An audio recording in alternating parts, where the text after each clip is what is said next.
So I'm sitting now with the filmmaker of the short film Bardo, Mishki Vaccaro. Welcome to the Canadian Independent Film Festival. Thank you so much. I'm very happy to be here.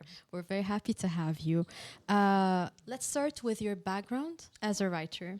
You wrote the film, and you were the filmmaker of the film, and you funded this film. But I Yes. want to talk more about the writing process. Tell me more about it. Well, I originally started as a writer. I went to USC for writing. Actually, I went to McGill. This is my first time back in Montreal in a very long time.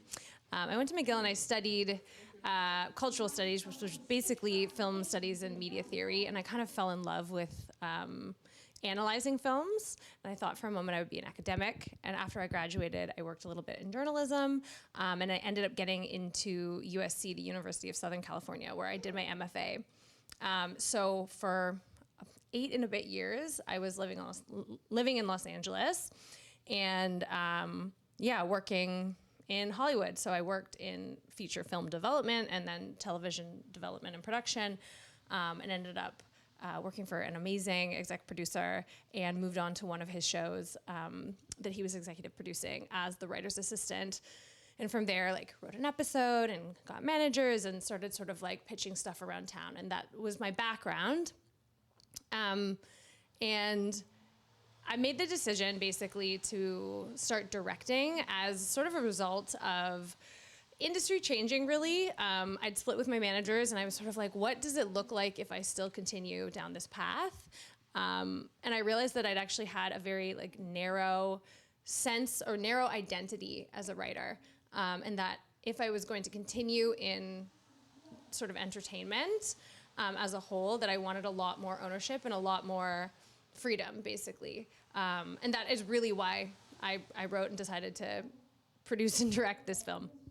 Well, I want to continue from here, exactly from the idea of ownership of our pieces. When I say pieces, it might be a music score, it might be a film, it might be a drawing, whatever. But we always see the struggle to own our creation. So deciding to be an independent filmmaker was a decision to actually being a rebel around this idea. Am I right? Yeah, it was really, there's a lot of waiting, I find, when you're in Hollywood, or that was my experience. It's a very big system, and I think that people who do succeed, kind of do things their own way. I've seen a lot of people do that, but that wasn't my experience. My experience was very much you get a job and you work your way up, and you kind of wait for someone to give you that opportunity. And I realized that I had a lot of creative skills, and I wanted to start making my own opportunities. And that's kind of been my ethos ever since. And it served me well because when you start to feel that way, you meet people who want to make things as well. And then you start, I made a short film in February as well, this past February. And I had never worked with the 2 women that I'd worked with producing it. And we're doing another thing in 2 months because we loved working together, and they had the same, we just want to make things and we want to make good things and we just want to do it. So. Well, that's very inspiring to make these moves. In that sense, I want to ask you, you worked in Hollywood, you lived in Toronto, right? Yeah, I was living in LA I have dual citizenship. Okay, Yeah. okay. Do you think your studies in McGill and your other studies in USC kind of shaped your vision around being an independent filmmaker, or your life in LA and then your life in Canada? I do believe sometimes that our surrounding kind of shape us. So Definitely. I want to ask about this time in US and your time in Canada. How did it make you see stuff? I feel like there's 2 answers to that. Well, there's 2 parts to that. One is that my tone is very influenced by the fact that I went to McGill and my film background is very academic. But then my writing training was learning to write sitcoms, which is, it's kind of the highbrow and the lowbrow. And I do find that tonally I end up marrying comedy and drama and really trying to live in that in-between space. So that's definitely a huge influence, and it's something that I pride myself on because I want to make funny, smart work, essentially. But I'll also say my experience in LA, I personally, this is not a generalization because there's lots of talented people literally making things there. But my experience was that I didn't have people on like a similar level to collaborate with. I was working with amazing people and on amazing projects, you know, assisting and then eventually like in writers' rooms and stuff like that. But I wasn't making anything with my peers specifically. And I found coming back to Canada, because there is so much support for the arts here, because there's a grant system, there are people who come up just learning on the job. And so their whole thing is like, just get up and do it. And that was like a huge difference for me. Like I came back to Toronto to make Bardo because I just knew that the community was there who wanted to make things and who were like interested in working on great projects essentially. And we were lucky, not lucky. Like it was towards the end of the strike. So everyone was like, we really want to make something. So I got great actors and stuff like that. Okay, that's a very interesting pattern. Now I want to move into a more personal background because you mentioned during the Q&A that you come from a Buddhist family, and I think as a filmmaker myself that our backgrounds, our families are very good material for writing and ideas. Well, tell me more. Like, did you want through this film to, well, I'm not choosing the word criticize, more of like shed the light on this culture, or did you want to say something to the Buddhist culture, or did you want to, what did you really want through portraying this story in this sense? Yeah. Well, I feel like I can only speak to my experience of the way that my parents practiced. And honestly, I had never seen a movie about death and grief, death of a parent that, mirrored what I experienced. I'd never seen those scenes on film, the kind of, keeping the body at home and that Sangha and the Bardo period and that whole thing. I hadn't seen that. And so that I was like interested in putting on screen. And to be honest, I have a lot of like really dear friends who didn't understand.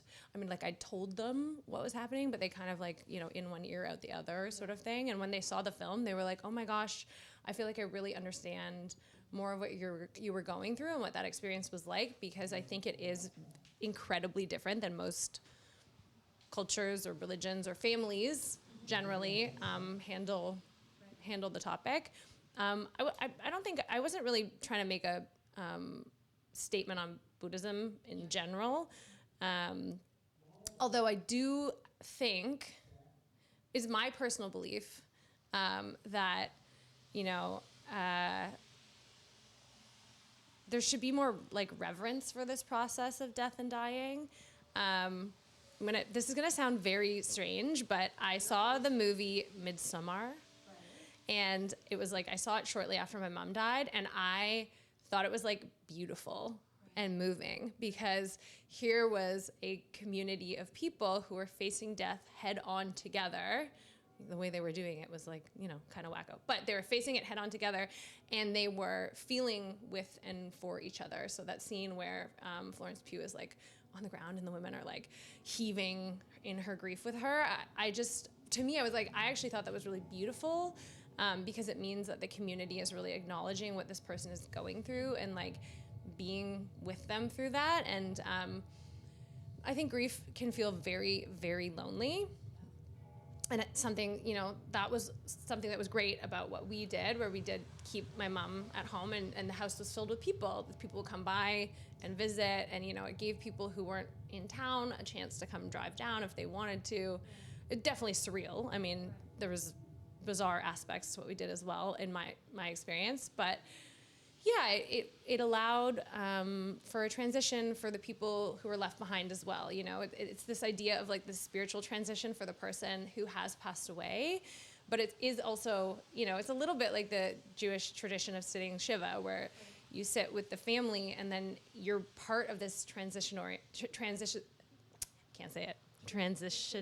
there we go, transitionary phase in their lives. And I think that's really important. So, well, it's beautiful to see how, like, for me, that was unknown. like this culture. So it's beautiful.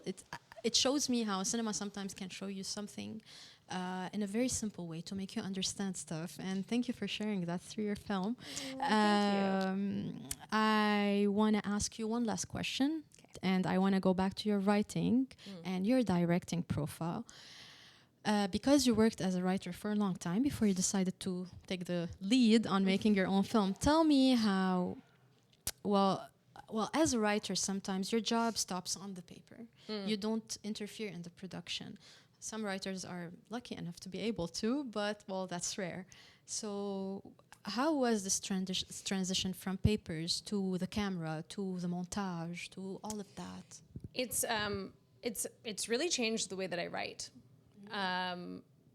Because I think as writers, and maybe it's just like less experienced writers, sometimes we write things that like can't really be shot, or we write things that are very complicated to shoot, but they're like one line, or we don't spell out the visual language of the film as clearly. And obviously, if you're directing, if someone is taking your script and directing it, they're going to obviously put their vision on it. But it started to help me think in terms of feeling and metaphor as I was writing. And it really helps me with like rewriting, because, you kind of do the first draft and you're like, oh my God, like I finished something. And then you can go back with like a different lens. And I find that really helpful. Especially like now when I write something, I really am saying, like, I'm approaching everything that I write now as like, I want to get this made. And so it has to be of a certain level, and it has to be very clear. So it's really changed. Not that like my writing before wasn't clear, but it relied on this idea that like I might get outside input, or it might change because of someone else's vision. And it's like, no, I'm going to clarify this as much as possible so that I can get it made and it can be exactly the thing that I want it to be, and feel exactly how I want it to feel, and look exactly how I want it to look, essentially. So it's like like I'm kind of shocked how much directing has changed the way that I write. And even like small things of like, now I make sure that I tend to, with character introductions, like start smaller and then go wide. Like there's just things that's like, how do I show who this character is, and the first 10 seconds of meeting them. And I always did that in writing, but it just becomes more and more specific now that I think as a director, and it's been really useful. I mean, sometimes it's frustrating because then I'll reread a draft and be like, ooh, this is very far from makeable, but thank you very much. I really enjoyed this conversation. Thank you for sharing all your background, all your journey. That's very nice of you. Welcome to the Canadian Independent Film Festival again and again. And I hope to meet you again. It was a lovely talk. I'm so happy to be here. I'm so happy to be in Montreal. We're happy to have you too. Thank you very much, Mishki Vaccaro, for the movie Bardo. Okay. Thank you.